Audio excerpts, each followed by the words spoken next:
e continua a andar em silêncio. E quando ele chega no Monte Moriá, sem palavras, porque não há discursos a fazer, não há explicações a dar, o que um pai diria a seu filho numa circunstância como essa? Eu te amo, mas apesar disso eu vou te imolar ao Senhor? Não há palavras a serem ditas. Ele simplesmente chega, ata o menino, amarra-o, deita-o sobre o altar, coloca lenha em volta, ateia o fogo e está na iminência de descer o cutelo. Ele não duvidou em nenhum momento. Na sua angústia aterradora, cabia tudo menos a possibilidade de não fazer o que Deus lhe estava ordenando. E quando ele vem baixando o cutelo, com um sentimento que eu não conheço, que você não conhece, que nem os homicidas psicopatas conhecem, porque eles fazem isso destituídos de emoção, de consciência e de sentimento, mas ao contrário, ali está um homem inteiro, completo, apaixonado pelo seu filho, que esperara até os 100 anos de idade para gerá-lo, e o recebe como um milagre, uma promessa divina, e agora recebe a ordem de Deus para imolá-lo. E quando isso acontece, ele vem baixando o cutelo para matar a criança, quando o anjo do Senhor grita do céu: Abrão, Abrão, Abrão! E tem que gritar muito. E Abraão para com o cutelo no ar. E o anjo do Senhor, que é um anjo com A maiúsculo, que é uma manifestação antropomórfica do Cristo eterno, chega e diz: não faças nenhum mal ao menino, porque agora eu sei que tu temes a Deus. E Abraão, olhando à volta, viu que estava preso nos arbustos um cordeiro, e tomando do cordeiro que viera da provisão divina de modo inexplicável, tirou o seu filho do altar e imolou ali o cordeiro em lugar de Isaque. Essa é a segunda marca bíblica que essa cidade carrega. Depois disso, anos passam-se. Entre Abraão e Davi, coube muita coisa.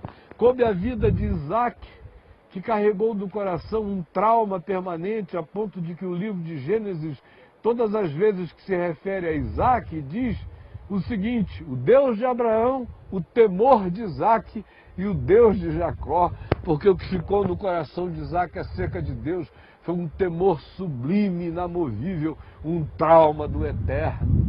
Entre Abraão e Davi, que veio a tomar a cidade, acontece Isaque, Jacó, os 12 filhos de Jacó, os patriarcas, a venda de José para o Egito, um período de 430 anos em cativeiro no Egito, o surgimento de Moisés, que depois de ser filho da filha de Faraó, resolve se identificar com o povo hebreu, do qual ele era parte, e por causa disso, em matando um homem que maltratava um hebreu, ele tem que fugir, deixando para trás as suas regalias das realezas faraônicas, e vai se refugiar na terra de Midian, no deserto, e passa mais 40 anos no silêncio.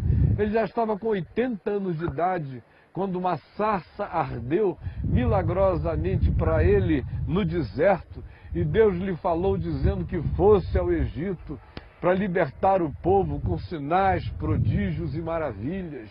Isso acontece, todos conhecem a história das 10 pragas, da recalcitrância de Faraó em relação a deixar o povo hebreu sair. Afinal, eles saem carregados pela mão poderosa de Deus, com sinais estrondosos. O mar de junco se abre, eles passam pelo meio. Faraó, com suas bigas, tenta fazer o mesmo, perseguindo agora ao povo arrependido de tê-los deixado ir, mas as águas se voltam sobre ele, ele perece no mar de junco. E aí 40 anos se sucedem, porque pela desobediência do povo, Deus os fez andar e rodar em círculos 40 anos, numa viagem que a pé do Egito para cá não duraria mais de 2 meses, com mulheres e crianças andando devagar. No entanto, lhes tomou 40 anos. Eles chegam nas colinas de Moabe, Edom, Amon. De lá Moisés vê a terra prometida, mas não recebe permissão de Deus para entrar por razões que não vem ao caso aqui mencionar, eles entram e eles dominam a terra de norte a sul, conforme a promessa que Deus dera a Abraão, descrevendo os termos do que seria agora a terra de Abraão, de Isaac, de Jacó, a terra de Israel. E eles vêm, dominam o povo, vão se implantando em diversas localidades. No entanto, Jerusalém, que era uma pequenina cidade, continuava sob o domínio dos jebuseus. Já é Davi que, posteriormente, após a morte de Saul, após ele ser ungido primeiramente rei em Hebrom, e ter sido rei em Hebrom durante 7 anos, e após isso ter vindo para Jerusalém, quando ele vem para Jerusalém, ele toma a cidade dos jebuseus, e ela passa a ser chamada de cidade de Davi. Isso tem mais de 3.000 anos. Daí em diante, a cidade vai ganhando contornos, muralhas, habitações. Davi tem um desejo de construir um templo, mas Deus diz: você não vai construir esse templo porque você foi homem de guerra e nas suas mãos há muito sangue. Teu filho, porém, no teu lugar, construirá a cidade. E aí é Salomão que ergue o grande templo, maravilha da antiguidade. No entanto, após a morte de Salomão, o reino de Israel, que estava absolutamente unificado, de Dan a Berseba, de norte a sul, sofre uma divisão, porque Jeroboão se insurge contra o reinado de Roboão, filho e descendente de Salomão, e o reino é dividido. 10 tribos ficam ao norte, aqui ao sul fica a tribo de Judá e meia tribo de Dan. E aí os reinos e os reis de Judá vão se sucedendo nessa cidade. É nessa cidade que vivem homens da grandeza espiritual de Isaías, que escreveu a profecia mais linda e mais bela, o livro mais shakespeariano da Escritura, tanto como literatura, como poesia e, acima de tudo, como profecias, carregado de profecias messiânicas e também de profecias históricas que tiveram seu cumprimento.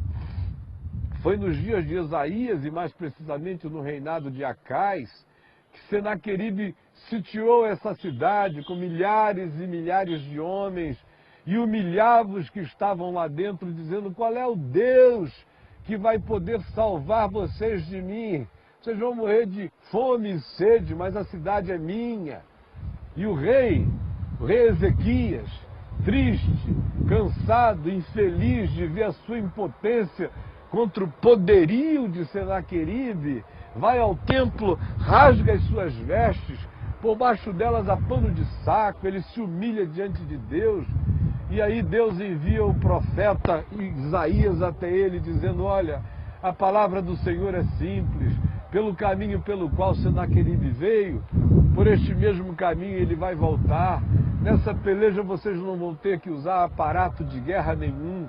E no dia seguinte, amanheceram 185.000 soldados das autoridades, dos comandantes e dos que tinham autoridade sobre grupos de batalhões no exército de Senaqueribe, mortos, porque diz o livro de Isaías que o Senhor enviou um anjo que dizimou esses 185.000, de modo que todos os cabeças de guerra do aparato militar de Senaqueribe foram mortos do dia para a noite, e eles, sem explicação, fugiram para a sua própria cidade.